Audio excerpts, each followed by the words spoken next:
Juan Manuel, contanos un poquito cómo fue, después de la película de 2016, Sí. cómo fue el germen para poder hacer el panelista. ¿Vos ya tenías una idea? Yo había trabajado el tema de la discapacidad en Fausto y en ese caso era el ingreso de un joven con autismo a una universidad pública, algo que en ese momento no había sucedido hasta ese momento.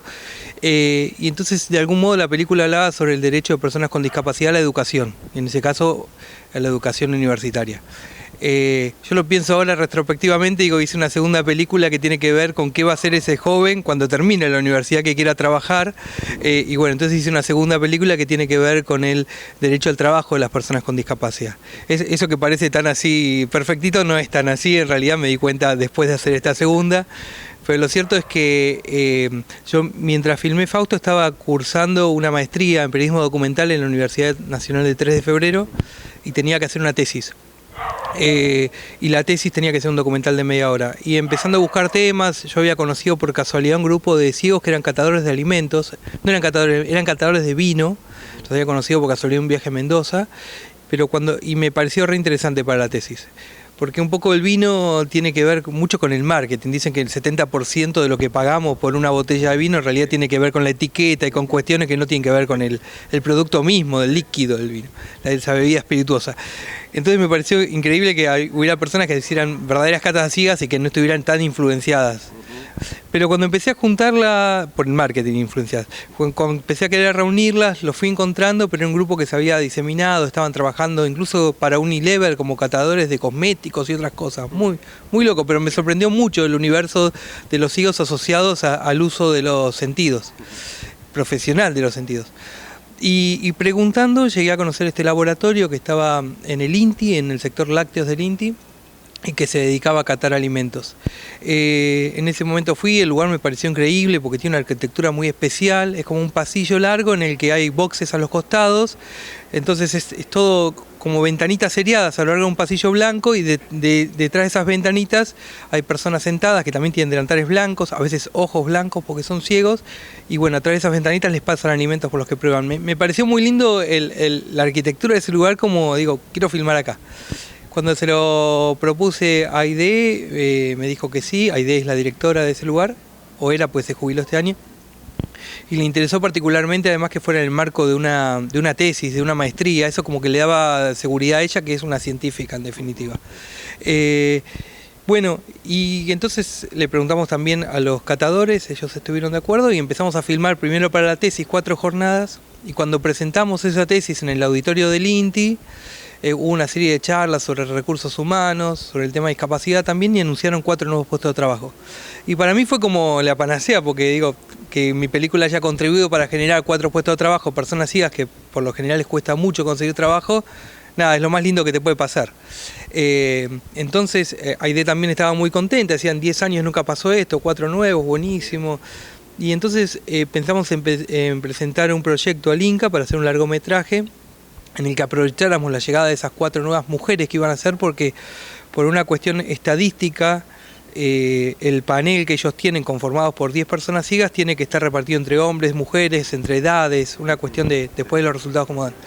Entonces nos pareció bueno, que era interesantísimo filmar desde la selección de esas personas y después la capacitación y la inclusión de esas personas en el trabajo. Y los conflictos, porque siempre queremos buscar un conflicto para contar una película observacional, por lo menos a mí me gusta eso. Pensamos que también la integración de esas 4 nuevas personas podían generar algún desbarajuste, alguna. Y afortunadamente, digo porque eso no siempre es relativo, lo encontramos y creo que le sumó a la película la historia particular de uno de ellos que trascendió el trabajo y nos dejó conocer un poco a su familia. Bueno, cerraste justo para que te pregunte por Carlos en este caso. Carlos Bianchi, que tenía un nombre muy particular. En un momento había pensado en hacer la película, ponerle el título ¿Qué le pasó a Carlos Bianchi? Pero me dijeron que era demasiado marketinero. Carlos es una persona que, bueno, que fue como que nos facilitó mucho el trabajo dentro del laboratorio, que siempre se sumó mucho a esto de ayudarnos a filmar, a encontrar qué escenas filmábamos, cómo hacerlos. Y él tenía un rol especial porque, pese a su condición de ceguera, hacía alguna de las coordinaciones del panel. Y fue el encargado de capacitar a algunas de las chicas que entraron.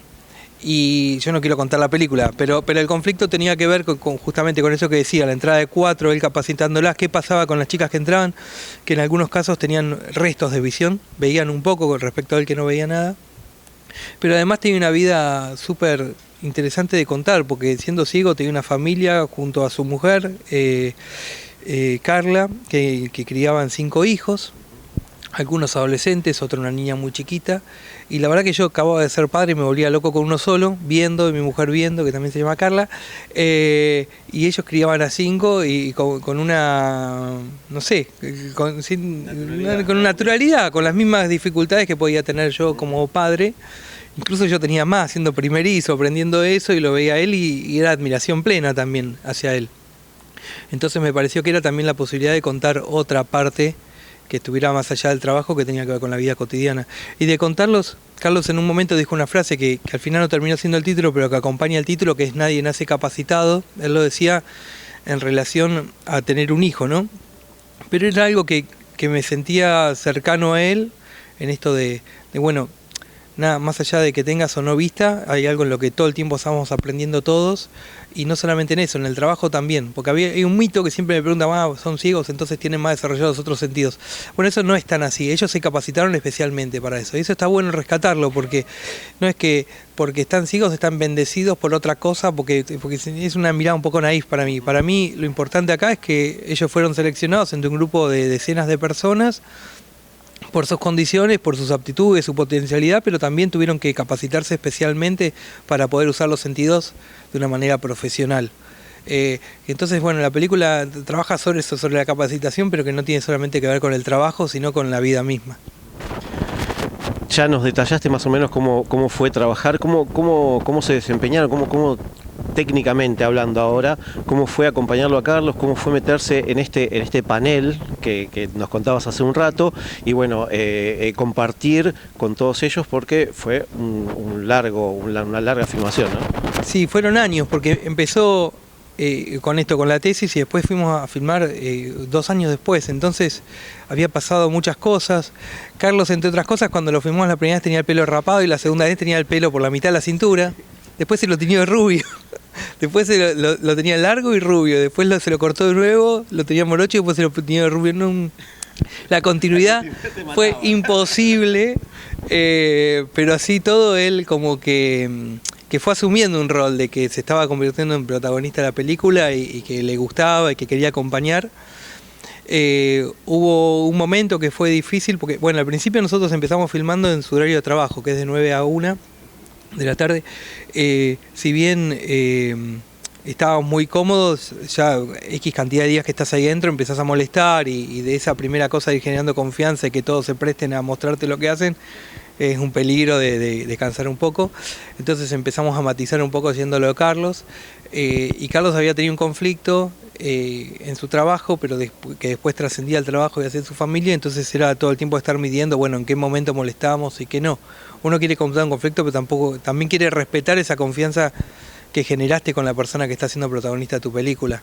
Si no, es como ser medio traicionero, porque a veces a quienes filmamos no son tan conscientes de cómo va a quedar eso y en el caso de que fueran ciegos pareciera que fuera un desafío más, porque estás filmando y vos no sabés si están siendo si son capaces de darse cuenta de qué estás haciendo vos, de dónde tenés la cámara.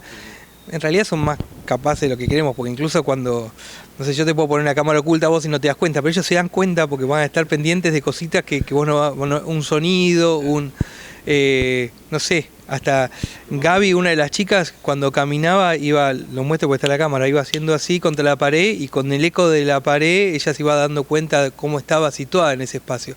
O sea, hay cosas que para nosotros son imperceptibles, así que eran mucho más conscientes de lo que yo pensaba, de dónde estaba la cámara. Pero sí, quizás yo sentía como que podía haber cierta naturalidad en lo que hacían, porque no estaban mirándola, relojeándola, como pasa con otros documentales, donde querés hacer algo observacional y siempre encontrás que alguien te está mirando de frente. Bueno, en este caso, por suerte, eso no pasaba. Bueno, fue eso, no sé, ir ganando confianza a poquito, y después, cuando tenés toda la confianza, ir empezando a medirse nosotros mismos, decir, esto corresponde, esto no corresponde. Bueno, felicitaciones por la película. ¿Estás ya armando algo que tiene que ver también con la inclusión, o cambiamos el rumbo?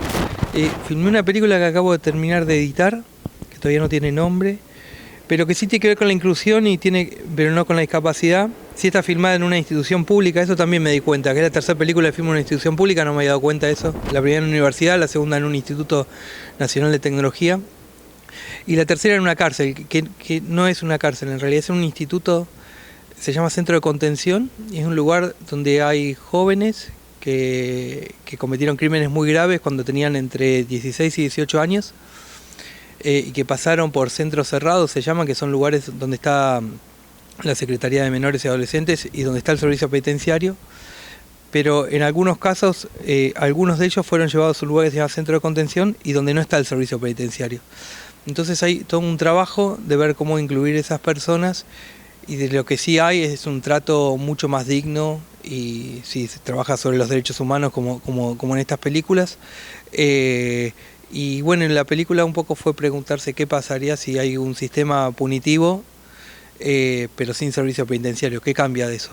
Y bueno, es todo un debate, porque lo que pensamos es si queremos que exista un régimen punitivo, ¿qué pasa con esas personas que, bueno, que pese a lo que a nosotros nos gustaría, terminan haciendo algo que para la sociedad está mal? ¿A dónde van? Y si van a algún lado, bueno, tiene que ser la idea de castigar, que hay una cárcel tradicional donde no hay ningún tipo de dignidad de trato hacia esas personas, o puede haber otro tipo de trato, y eso estuvimos trabajando ahí.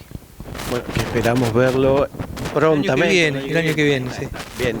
2020. Bien, bueno, de vuelta, felicitaciones. Nada más que invitar a la gente a que venga y disfrute del panelista. Muchísimas gracias.